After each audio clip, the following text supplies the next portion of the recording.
Takk for det, ærede president. Jeg viste statsrådens svar på mitt skriftlige spørsmål om fellesprosjektet Ringeriksbanen E16.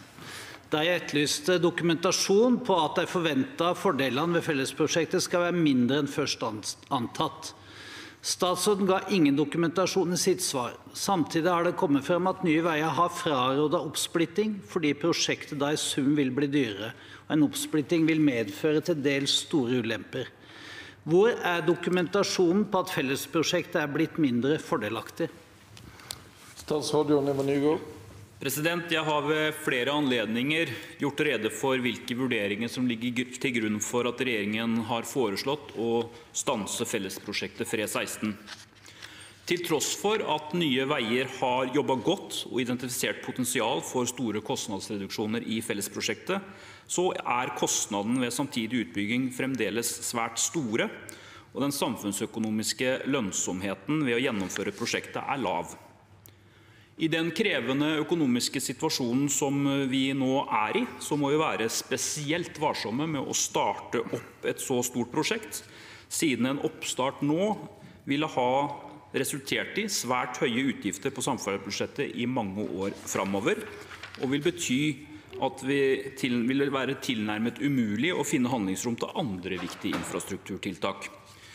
Det er med andre ord ikke realistisk å se for seg at banen og vei bygges ut samtidig, slik som situasjonen er nå, og slik vi tror den også vil være på sikt. Etter at Nye Veier fikk ansvar for E16, så har de jobbet med å finne løsninger for infrastrukturen som reduserer kostnadene. Dette har selskapet gjort innenfor rammene av at bane og vei skal bygges sammen og samtidig som et fellesprosjekt. Optimaliseringsarbeidet har vist at det er mulig å redusere kostnadene både for veien og for jernbanen.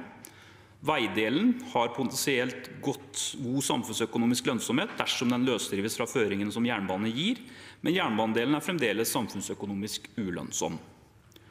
Å bygge vei og bane sammen og samtidig i et fellesprosjekt, det presser ikke investeringskostnadene tilstrekkelig ned til at prosjektet lar seg realisere innenfor dagens økonomiske rammer.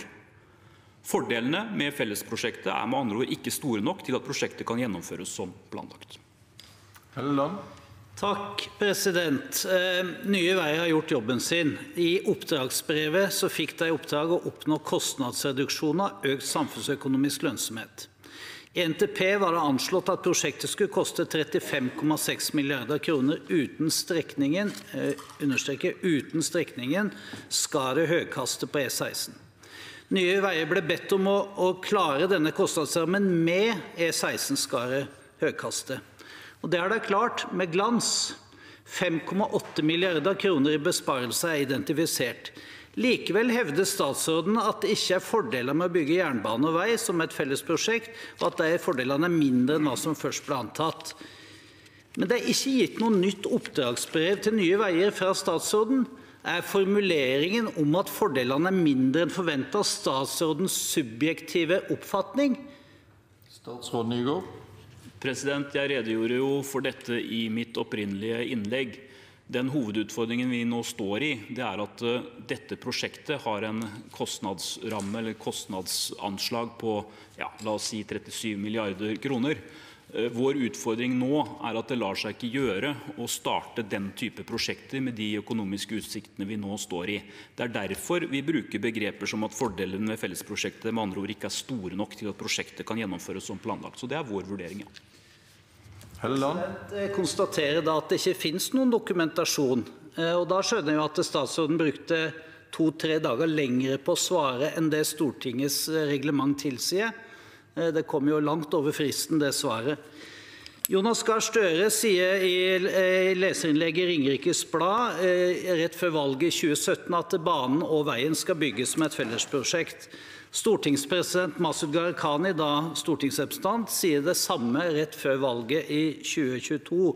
Og så svarer statsråden med at dette er for mye penger å bruke på å løse transportbehov i Ringeriksbanen.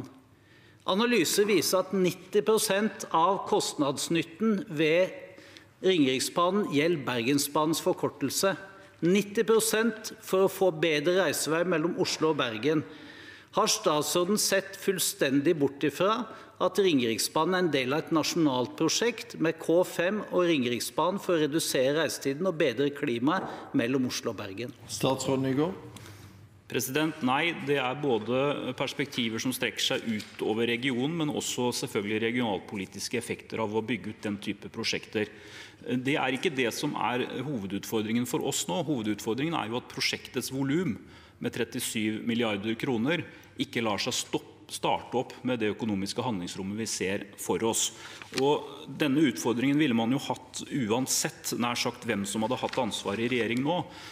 Det var krevende nok å se for seg å oppfylle den NTP-en som ble lagt fram i 2021, sånn som det så ut da. Da var det lagt opp til at halvparten av økonomiens handlingsrom skulle brukes til Nasjonal transportplan. Og nå ser jo verden helt annerledes ut.